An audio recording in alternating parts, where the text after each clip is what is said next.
Embracing otherness. When I first heard this theme, I thought, well, embracing otherness is embracing myself.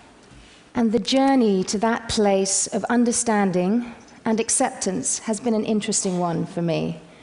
And it's given me an insight into the whole notion of self, which I think is worth sharing with you today. We each have a self, but I don't think that we're born with one. You know how newborn babies believe they're part of everything? They're not separate. Well, that fundamental sense of oneness is lost on us very quickly. It's like that initial stage is over. Oneness, infancy, unformed, primitive. It's no longer valid or real. What is real is separateness. And at some point in early babyhood, the idea of self starts to form. Our little portion of oneness is given a name, is told all kinds of things about itself. And these details, opinions, and ideas become facts, which go towards building ourselves, our identity. And that self becomes the vehicle for navigating our social world. But the self is a projection based on other people's projections. Is it who we really are? Or who we really want to be, or should be? So this whole interaction with self and identity was a very difficult one for me growing up. The self that I attempted to take out into the world was rejected over and over again. And my panic at not having a self that fit, and the confusion that came from myself being rejected, created anxiety, shame, and hopelessness, which kind of defined me for a long time. But in retrospect, the destruction of myself was so repetitive that I started to see a pattern. The self changed, got affected, broken, destroyed, but another one would evolve. Sometimes stronger, sometimes hateful, sometimes not wanting to be there at all. The self was not constant. And how many times would myself have to die before I realized that it was never alive in the first place? I grew up on the coast of England in the 70s.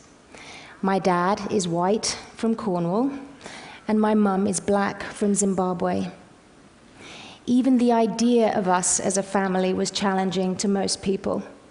But nature had its wicked way, and brown babies were born. But from about the age of 5, I was aware that I didn't fit.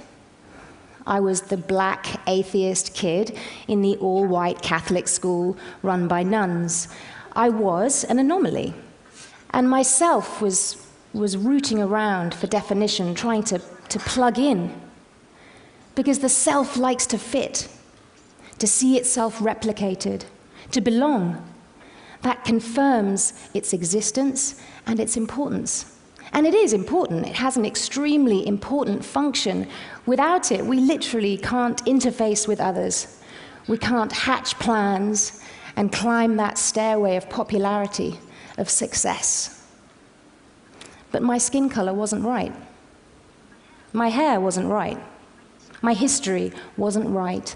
Myself became defined by otherness, which meant that in that social world, I didn't really exist. And I was other before being anything else, even before being a girl. I was a noticeable nobody. Another world was opening up around this time, performance and dancing. That nagging dread of selfhood didn't exist when I was dancing. I'd literally lose myself. And I was a really good dancer. I would put all my emotional expression into my dancing. I could be in the movement in a way that I wasn't able to be in my real life, in myself. And at 16, I stumbled across another opportunity, and I earned my first acting role in a film. I can hardly find the words to describe the peace I felt when I was acting. My dysfunctional self could actually plug in to another self, not my own, and it felt so good. It was the first time that I existed inside a fully functioning self, one that I controlled, that I steered, that I gave life to. But the shooting day would end, and I'd return to my gnarly, awkward self. By 19, I was a fully fledged movie actor, but still searching for definition. I applied to read anthropology at university. Dr. Phyllis Lee gave me my interview, and she asked me, how would you define race? Well, I thought I had the answer to that one. And I said, skin color. So, biology, genetics, she said. Because, Thandie, that's not accurate, because there's actually more genetic difference between a black Kenyan and a black Ugandan than there is between a black Kenyan and, say, a white Norwegian. Because we all stem from Africa, so in Africa, there's been more time to create genetic diversity. In other words, race has no basis in biological or scientific fact. On the one hand, result, right? On the other hand, my definition of self just lost a huge chunk of its credibility. But what was credible, what is biological and scientific fact, is that we all stem from Africa. In fact, from a woman called mitochondrial Eve, who lived 160,000 years ago. And race is an illegitimate concept which ourselves have created based on fear and ignorance. Strangely, these revelations didn't cure my low self-esteem. That feeling of otherness, my desire to disappear, was still very powerful. I had a degree from Cambridge. I had a thriving career, but my self was a car crash. And I wound up with bulimia and on a therapist's couch. And of course I did. I still believed myself was all I was. I still valued self-worth above all other worth. And what was there to suggest otherwise? We've created entire value systems and a physical reality to support the worth of self. Look at the industry for self-image and the jobs it creates, the revenue it turns over. We'd be right in assuming that the self is an actual living thing, but it's not. It's a projection which our clever brains create in order to cheat ourselves from the reality of death. But there is something that can give the self ultimate and infinite connection. And that thing is oneness, our essence. The self's struggle for authenticity and definition will never end unless it's connected to its creator, to you and to me. And that can happen with awareness.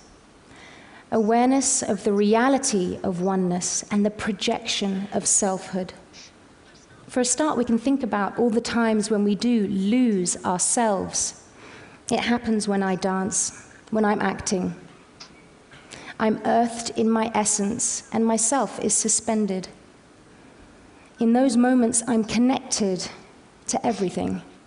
The ground, the air, the sounds, the energy from the audience. All my senses are alert and alive, in much the same way as an infant might feel, that feeling of oneness. And when I'm acting a role, I inhabit another self, and I give it life for a while. Because when the self is suspended, so is divisiveness and judgment. And I've played everything from vengeful ghost in the time of slavery to Secretary of State in 2004. And no matter how other these selves might be, they're all related in me. And I honestly believe the key to my success as an actor and my progress as a person has been the very lack of self that used to make me feel so anxious and insecure. I always wondered why I could feel others' pain so deeply, why I could recognize the somebody in the nobody. It's because I didn't have a self to get in the way. I thought I lacked substance. And the fact that I could feel others meant that I had nothing of myself to feel. The thing that was a source of shame was actually a source of enlightenment. And when I realized and really understood that myself is a projection and that it has a function, a funny thing happened. I stopped giving it so much authority. I give it its due. I take it to therapy. I've become very familiar with its dysfunctional behavior. But I'm not ashamed of myself. In fact, I respect myself and its function. And over time, and with practice, I've tried to live more and more from my essence. And if you can do that, incredible things happen. I was in Congo in February, dancing and celebrating with women who've survived the destruction of their selves in literally unthinkable ways. Destroyed because other brutalized, psychopathic selves all over that beautiful land are fueling ourselves' addiction to iPods, pads, and bling, which further disconnect ourselves from ever feeling their pain, their suffering, their death. Because, hey, if we're all living in ourselves and mistaking it for life, then we're devaluing and desensitizing life. And in that disconnected state, yeah, we can build factory farms with no windows, destroy marine life, and use rape as a weapon of war. So here's a note to self. The cracks have started to show in our constructed world, and oceans will continue to surge through the cracks, and oil, and blood, rivers of it. Crucially, we haven't been figuring out how to live in oneness with the earth and every other living thing. We've just been insanely trying to figure out how to live with each other, billions of each other. Only we're not living with each other. Our crazy selves are living with each other and perpetuating an epidemic of disconnection. Let's live with each other and take it a breath at a time.